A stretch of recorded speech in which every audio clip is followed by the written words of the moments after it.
I'm being discriminated and filtered on YouTube, and I'm not the only one.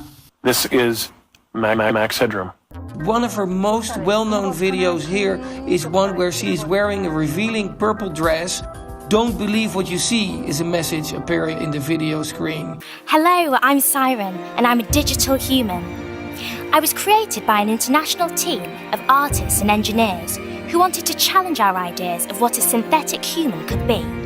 We're on the GDC show floor, and one of the first things we're seeing is a digital human. Say hello to Siren. And if you go and check my videos, you see that my new videos hardly get views.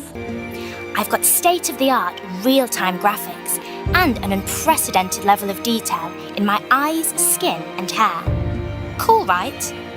But I'm more than just a collection of fancy pixels. I'm actually being driven by a real human actress and her dynamic motion capture through Unreal Engine. The way of the future. Siren is a collaboration between Epic Games, Vicon, Tencent, Cubic Motion, and 3Lateral. These are companies that are coming together to make the Uncanny Valley even more uncanny. So what these teams have done is created a way for an actress's performance to be superimposed digitally onto someone else's face, basically. And it looks like the real person talking. So this technology reads the actress's face as she's performing, and it superimposes it. It just transfers it directly to a digital character who acts like her and does not look like her. It's really kind of creepy, but also really, really impressive.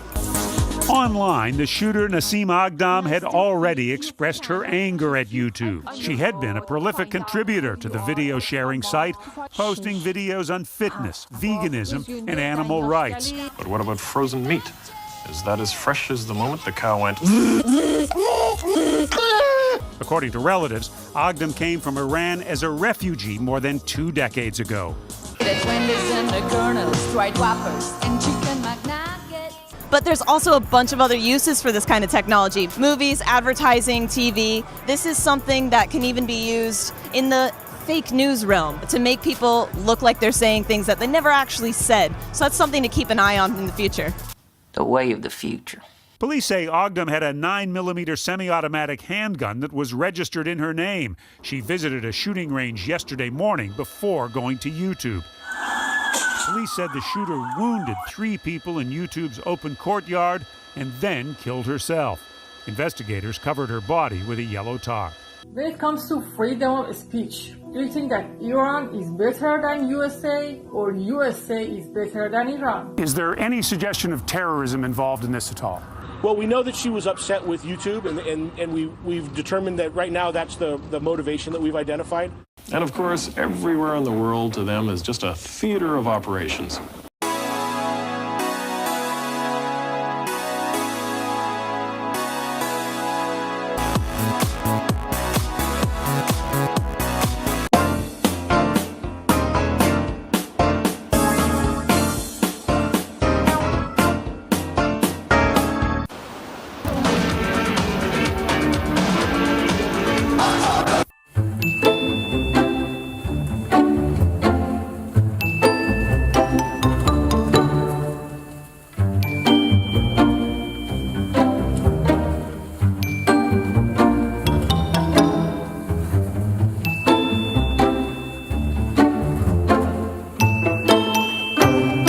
And then there's a video that gives more insight, if you will, in the life of Mrs. Aghdam. She had fled her native Iran decades ago. In that video, she explains that even though she was a member of the Baha'i faith, which is a persecuted faith in Iran, she doesn't really like life in the United States. As for motive, San Bruno police say Aghdam was likely targeting YouTube because she was angry over those restrictions on the videos she posted. It is believed that the suspect was upset with policies and practices of YouTube. Forensic investigators are combing through her website and social media accounts for more clues. Online, she ranted against YouTube for how they treated her. There's more, because you are going to see it as well.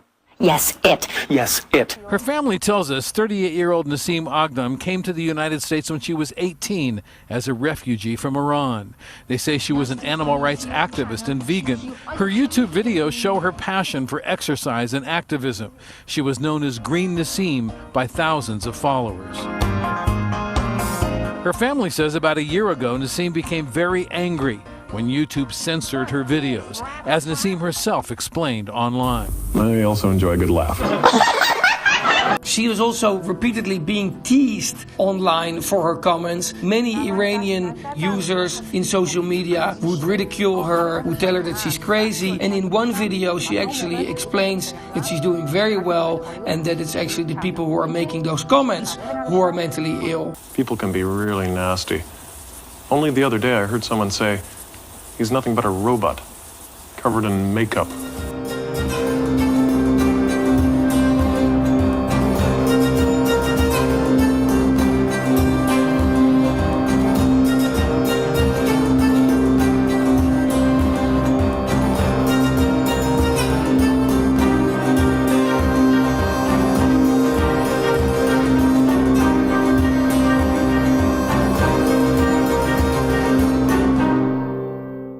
I know you hate me, but hey, let's be friends.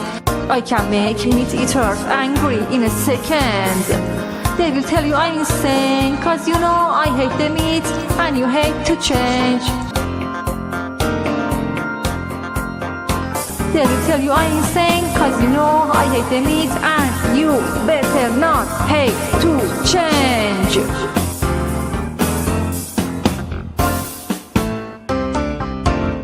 Tomorrow, and tomorrow, and tomorrow creeps in this petty pace.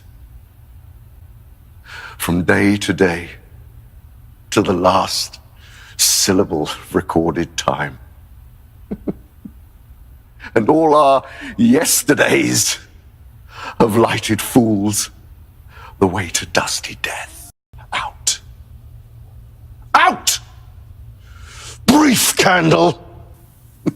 Digital humans are an image that, audience is extremely sensitive to. Everybody is an expert in judging whether digital humans are perfect or not. And so we recognize that challenge, and instead of shooting individual shapes, we are now shooting a performance. One thing where digital humans fall flat is motion. And so what we're doing here with Andy is actually a completely different technique for capturing that motion and applying it to the rig such that you may not know that it's not Andy. Struts and frets his hour upon the stage. This is something that can even be used in the fake news realm. Digital humans, in my opinion, still don't exist. They will start existing when people from the street can look at the data and basically can't tell the difference whether it's real or not. We're hoping that this is actually going to be achieving this goal. Life's but a walking shadow. A poor player that struts and frets his hour upon the stage, and then is heard no more. It is a tale told by an idiot, full of sound and fury, signifying nothing.